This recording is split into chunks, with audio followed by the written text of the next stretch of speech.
didn't actually tell the entire story of that peer review panel. First of all, the design wasn't actually done. We were in the preliminary stages of the design. We weren't quite sure how we were going to do it.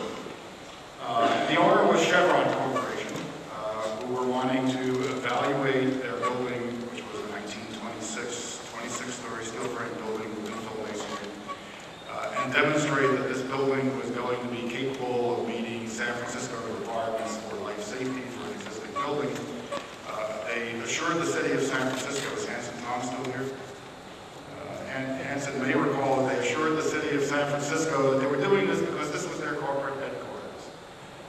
They were very worried about their chairman, who was sitting on the 23rd floor of this building. They were very worried about their 1,000 employees who worked in the building. This was not a case of speculative real estate developers who were just looking to make a quick buck. This is Chevron Corporation. They were concerned about the safety of their corporation. So they hired one firm. It actually wasn't mine to do an evaluation. They got partway into it and they decided they were going to come out with the wrong answer, meaning the building wasn't safe. And then they hired my firm, and they decided that it was very important that they had an appropriate panel to guide the studies and also to provide assurance to the city of San Francisco that the findings going to be the building was safe without doing anything to it, they were sure, would be accepted by the city of San Francisco. And so I was a poor engineer in those days. Some of you may think I'm still a poor engineer. But I was very much younger. Still had dark, wavy hair. Had never actually done a major building project before. The firm I was with, EQE International, in those days did mostly consultant structures. And so this was a real building I was going to work on. And Chevron informed me of who my peer review panel was going to be. It was going to be Igor Popov, Helmut, Helmut Krawinkler, and a number of other buildings. I walked into the first peer review meeting, I was shaking. I couldn't believe that I was going to have these folks review projects. Peer review, I certainly wasn't their peer.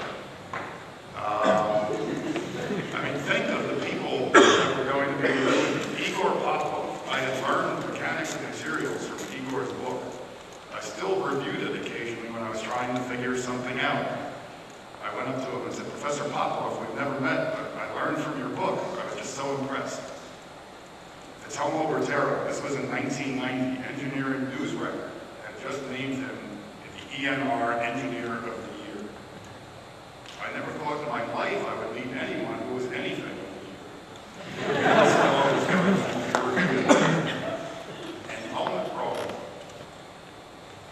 Helmut was a very special case. Helmut was so famous that he had an equation named after him.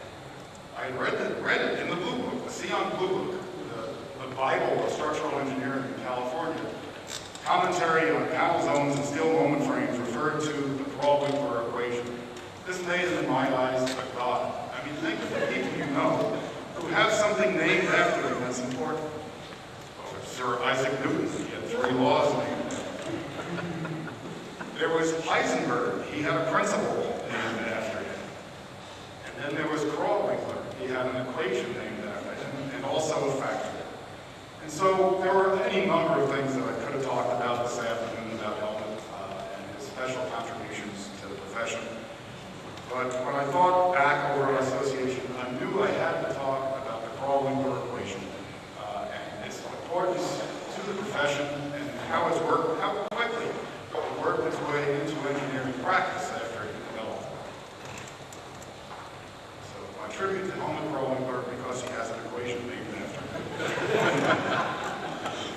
So, we're talking about special moment frames, sort of, and many of you may wonder what is a special moment frame. Well, the steel structure is a type of steel frame in which both the gravity and the lateral resistance is provided by a rigid or almost rigid interconnection of the beams and the columns, and the typical connection used in most steel moment frame buildings over the last 30 years or so has been some modification of the little detail that you see here on the right, where the beam is attached to the major axis of the column. And the beam flanges are welded to the column, and the beam may be either welded or bolted to the column. And you may make various cutouts into the beam web or the beam flanges or add little reinforcements to it. But basically, moment connection since 1960 or so, and still today, they look pretty much like this in most buildings that use them. Now, what's so special about steel moment frames? Well, what's special about them is in the 1906 earthquake, when they weren't such a thing as a special moment frame at all, but in the 1906 earthquake, after the earthquake and after the fire that ravaged the city of San Francisco following the earthquake, engineers observed, as they have done many times after earthquakes, when they looked at damage, and they observed that the only buildings left standing after both the earthquake and fire were these unusual taller buildings that had not only unreinforced masonry walls, but also a complete vertical load-carrying steel frame. And so California engineers took away from that observation the lesson that if you're going to design a major or a tall building, you had to have a steel frame in it, and for pretty much 80 or 90 years, that's exactly what engineers in California did. Every major building they built pretty much had a special moment resisting steel frame in it. And this is a picture of downtown San Francisco, and every one of the tall buildings that you see in this picture is indeed a special moment resisting steel frame.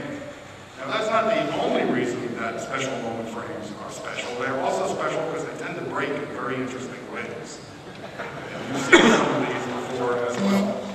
And these interesting ways that these frames break had caused, back in 1994, 1995, some consternation in the profession, and of course led to the SAC research program at Helmut, and the students played a very major role in solving some of the problems associated with that, but that's not the story that I'm here to talk about today. I'm here to talk about panel zones, and Helmut's very strong contributions to the profession are understanding and dealing with the behavior of panel zones. So what is a panel zone? Well, if we look at that special moment frame connection, the panel zone is the portion of the column that extends between the beam flanges in the moment resisting connection. And as Helmut pointed out as early as 1971, perhaps early in the 1960s, panel zones are predominantly a shear element and take on very interesting stress and strain distributions as the moment connection transmits. Lateral forces from the beam to the column.